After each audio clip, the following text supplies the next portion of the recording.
আসসালামু আলাইকুম, welcome to মেস্টিস cookbook. আজকে আমি আপনাদের সাথে শেয়ার করতে যাচ্ছি মজাদার একটা স্ন্যাক্স রেসিপি। তো আমার যা যা লাগছে, নিয়েছি হাফটা টমেটো, ক্যাবেজ, পাউরুটি বা ব্রেড, কাঁচা পাকা মরিচ এবং আদা রসুন এবং হ্যালাপিনো একসাথে গ্রাইন্ড করা। তো এই সমস্ত কিছুর সাথে আমি এখানে সব কিছু একসাথে গ্রাইন্ড করে নেব। দিয়ে দিয়েছি আমি 3টা ব্রেড নিয়েছিলাম, এখানে ব্রেডগুলো দিয়ে দিচ্ছি। তো এটা সাইডের পোর্শনটা ফেলানোর প্রয়োজন নেই, আপনারা চাইলে ফেলে দিতে পারেন। বাকি সব উপকরণ দিয়ে আমি এগুলোকে এখানে গ্রাইন্ড করে নেব। দেন আমি চলে যাব নেক্সট স্টেপে। তো এটা তৈরি করা একদমই সহজ, খুব অল্প উপকরণ লাগে এবং হেলদি তো বটেই, যেহেতু আমি এখানে ভেজিটেবলস ইউজ করছি। তো যারা আমরা ভেজিটেবলস খেতে চাই না, তারা এভাবে একটা স্ন্যাক্স রেসিপি তৈরি করে দুর্দান্ত স্বাদের খেয়ে নিতে পারবে এবং এটা স্বাস্থ্যকর তো বটেই। চাইলে এটা আপনারা বিকেলে চায়ের সাথে অথবা যে কোনো সময় স্ন্যাক্স হিসেবে খেতে পারবেন, অথবা বাচ্চাদেরকে টিফিনেও সার্ভ করতে পারবেন। এটা এতটাই দুর্দান্ত স্বাদ হয়, যখন এটা গরম গরম খাওয়া হয় তখন একরকমের টেস্ট লাইক এটা এক ধরনের স্ন্যাক্সের মতো মনে হয়, এবং ঠান্ডা অবস্থায় এটাকে মনে হয় যেন কোনো পিঠা খাচ্ছি। তো এই তো আমার সব কিছু গ্রাইন্ড করা হয়ে গেছে। এখন আমি একটা বুলের মধ্যে সব কিছু নিয়ে নিচ্ছি। সব কিছু নিয়ে আমি বাকি যা যা ইনগ্রেডিয়েন্টস এখানে আর অ্যাড করতে হবে দিয়ে ভালো করে মিক্স করে একটা ডো তৈরি করে নেব। তো আপনারা কারা কারা ভেজিটেবলস খেতে পছন্দ করেন না, অথবা কারা কারা পছন্দ করেন, কমেন্টসে অবশ্যই জানাবেন। যারা ভেজিটেবলস খেতে পছন্দ করে না, তারা এইভাবে একটা রেসিপি মেক করে যদি দেওয়া হয় তাহলে অনায়াসে খেয়ে নেবে, বুঝতেই পারবে না যে এটার মধ্যে ভেজিটেবলস আছে। এটা খুব অল্প সময় এবং স্বাস্থ্যকর, খুব কম তেল মশলায় দুর্দান্ত একটা রেসিপি হয়, যেটা কিনা স্ন্যাক্স হিসেবে আমরা চাইলে যখন তখন তৈরি করতে পারি। তো এখানে আমি দিয়ে দিয়েছি আদা রসুন আর হ্যালাপিনো যেটা পেস্ট করা ছিল। তো এই সব কিছু আমি মিক্স করে নিচ্ছি এবং এখন আমি এখানে অ্যাড করে দেবো একটা ডিম। তো এই তো অ্যাড করে দিয়েছি আমি ডিম। এখন এর সাথে আমি এই ডিমটাকে সব কিছুর সাথে মিক্স করে নেব এবং এখানে অ্যাড করব কর্নফ্লাওয়ার এবং সামান্য পরিমাণে ময়দা বা আটা চাইলেও আপনারা ব্যবহার করতে পারেন। তো এটা আমি সার্টেন একটা কনসিস্টেন্সি আসা পর্যন্ত এখানে মিক্স করে নেব। ডিমটা অবশ্যই এখানে ব্যবহার করতে হবে। ডিমটা ব্যবহার করলে এটা আসলে ভেতরের স্ট্রাকচারটা বা খেতে একটা অত্যন্ত ভালো হয়। তো এই পর্যায়ে আমি একটা নির্দিষ্ট কনসিস্টেন্সি আসা পর্যন্ত কর্নফ্লাওয়ার এবং সামান্য পরিমাণে এখানে ময়দা অ্যাড করেছি। তো কর্নফ্লাওয়ারের পরিমাণটা এখানে হবে ময়দার 3 গুণ। যদি আমরা এখানে 1 টেবিল স্পুন ময়দা ব্যবহার করি, তাহলে আমাকে 3 টেবিল স্পুন কর্নফ্লাওয়ার ইউজ করতে হবে।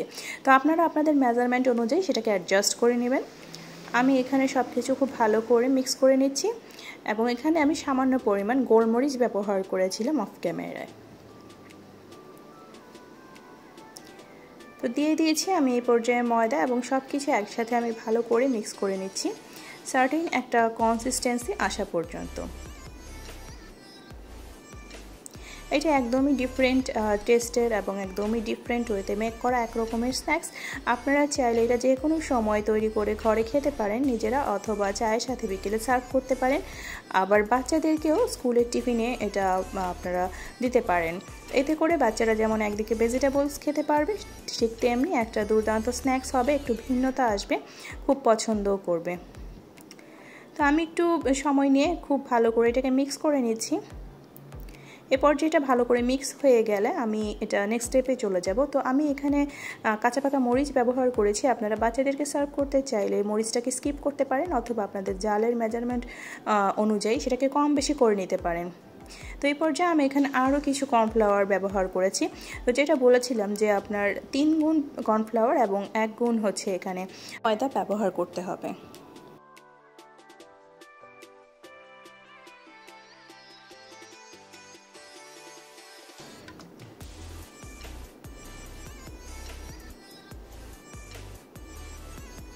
তো সব কিছু ভালো করে মিক্স করে নেওয়ার পর আমি এখানে নিয়ে নিয়েছি একটা তাওয়া।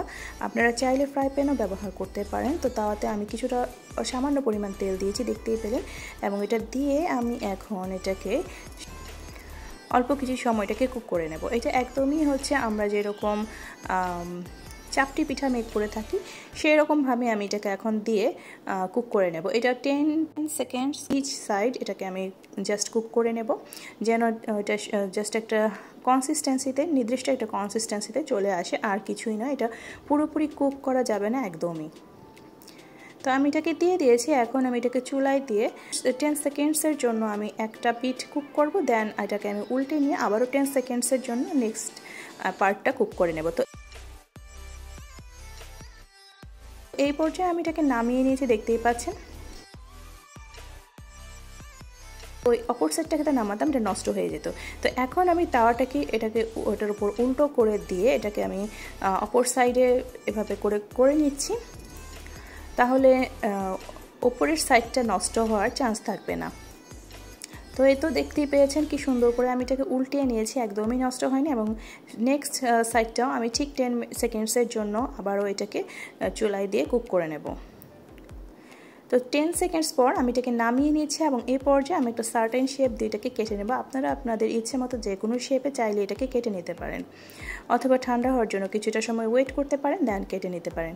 এই পর্যায়ে এটাকে ঠান্ডা করে আপনারা চাইলে নর্মাল ফ্রিজে অথবা ডিপ ফ্রিজে সংরক্ষণ করতে পারেন, যখন তখন জাস্ট বের করে ভেজে নিয়েও খেতে পারেন নিজেরা, অথবা সার্ভ করতে পারেন, অথবা বাচ্চাদেরকেও টিফিনে এটাকে দিতে পারেন। তো আমি এটাকে কেটে নিচ্ছি। আমি এখানে বরফি সাইজ করে এবং স্কোয়ার শেপ করে কেটে নিচ্ছি। আপনারা চাইলে যে কোনো শেপে আপনাদের রুচি মতো কেটে নিতে পারেন।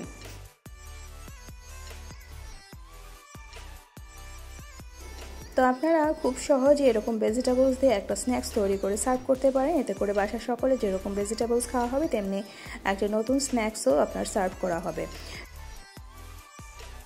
কার কার কাছে আমার এই রেসিপিটি বা আমার এই ভিডিওটি ভালো লেগেছে কমেন্টসে অবশ্যই জানাবেন।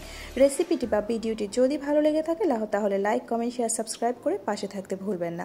পরবর্তীতে নতুন ভিডিও নোটিফিকেশন পেতে পাশে থাকা বেল আইকনটি প্রেস করে দেবেন। তো যারা আজকে আমার চ্যানেলে নতুন ভিজিট করছেন, তাদের যদি আমার এই রেসিপি বা আমার এই ভিডিওটি ভালো লেগে থাকে তাহলে চাইলে লাইক, কমেন্ট, শেয়ার, সাবস্ক্রাইব করে পাশে থাকতে পারেন। পরবর্তীতে নির্দিষ্ট সময় পর আমিও চলে যাব আপনাদের চ্যানেলে। যারা অলরেডি আমাকে সাবস্ক্রাইব করে আমার পাশে আছেন তাদেরকে অসংখ্য আন্তরিক ধন্যবাদ এবং শুভেচ্ছা আর শুভকামনা। যারা প্রতিনিয়ত আমাকে সুন্দর সুন্দর কমেন্টস করে অনুপ্রাণিত করছেন তাদেরকে অন্তরের অন্তঃস্থল থেকে ধন্যবাদ, শুভেচ্ছা এবং শুভকামনা।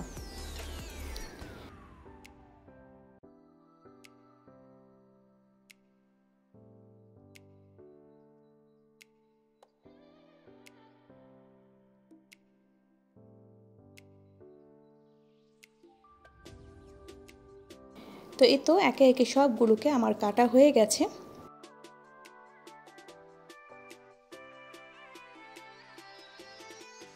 এখন আমি চলে এসেছি চুলায় এবং দেখতেই পাচ্ছেন আমি কি পরিমাণ তেল দিয়েছি। একদমই ডুবো তেল না এবং একদম কম তেল না। তো এইটুকু তেলে আমি সমস্তটা কুক করার পরে কতটা তেল এক্সট্রা থাকছে সেটাও আপনাদেরকে দেখিয়ে দিচ্ছি, তাতে করে আপনাদের বুঝতে সুবিধা হবে এই স্ন্যাক্সটা তৈরি করতে কতটা পরিমাণ তেল লাগছে। তো এটাকে খুব লো হিটে আমি এখন কুক করে নেব, যেহেতু ভেতরের পোর্শনটা একদমই কুক হয়নি, শুধু বাইরের সাইডটাকে আমি তখন এটাকে ছেঁকে নিয়েছিলাম। তো এখন এটাকে লো হিটে রেখে পুরোটা কুক হওয়ার জন্য প্রপার টাইম দিতে হবে এবং এটা লো হিটে উল্টে পাল্টে পুরোটা সময় নিয়ে কুক করে নিতে হবে।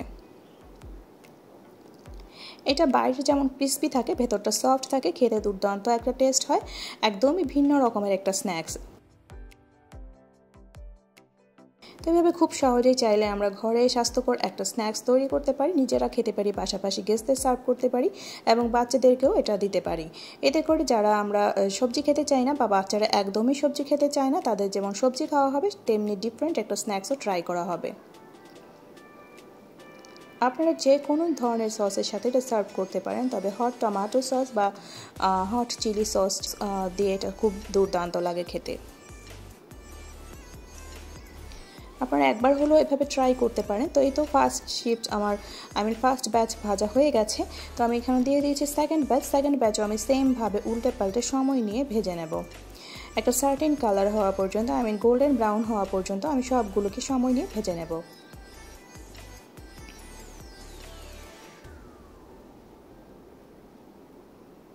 আপনারা যদি এটাকে সংরক্ষণ করতে চান তাহলে এটাকে যখন তাওয়াতে ছেঁকে নেওয়া হবে সেই পর্যায়ে কেটে ঠান্ডা করে জিপলক ব্যাগে অথবা এয়ারটাইট বক্সে ভরে এটাকে ডিপ ফ্রিজে বা নর্মাল ফ্রিজও 1 থেকে 2 দিন সংরক্ষণ করতে পারেন। তো এই তো সেকেন্ড ব্যাচও আমার ভাজা হয়ে গেছে। এখন আমি থার্ড ব্যাচ দিয়ে দিয়েছি। এভাবে আমি 3টা ব্যাচে সবগুলোকে ভেজে নিয়েছি। তো দুর্দান্ত স্বাদের এই স্ন্যাক্স, হেলদি স্ন্যাক্সটা আপনারা যে কোনো সময় চাইলে ঘরে থাকা উপকরণ দিয়ে তৈরি করে নিতে পারেন। এখানে আপনারা চাইলে আপনাদের রুচি পছন্দ মতো যে কোনো ধরনের সবজি ব্যবহার করতে পারেন। তো এই তো দেখিয়ে দিলাম কতটুকু পরিমাণে তেল আমি অ্যাপ্লাই করেছি এবং কতটা লাস্টে এখানে রয়ে গেছে। তো সবগুলো আমার ভাজা হয়ে গেছে। এই তো আমি সার্ভিং ডিশে দিয়ে সার্ভ করে দিয়েছি। দুর্দান্ত একটা টেস্ট ছিল। আমি এখানে একটা ভেঙে আপনাদেরকে দেখিয়ে দিচ্ছি, তাতে করে আপনাদের বুঝতে সুবিধা হবে যে এটা কীরকম দেখতে হয়েছিল বা ভেতরটা কীরকম ছিল।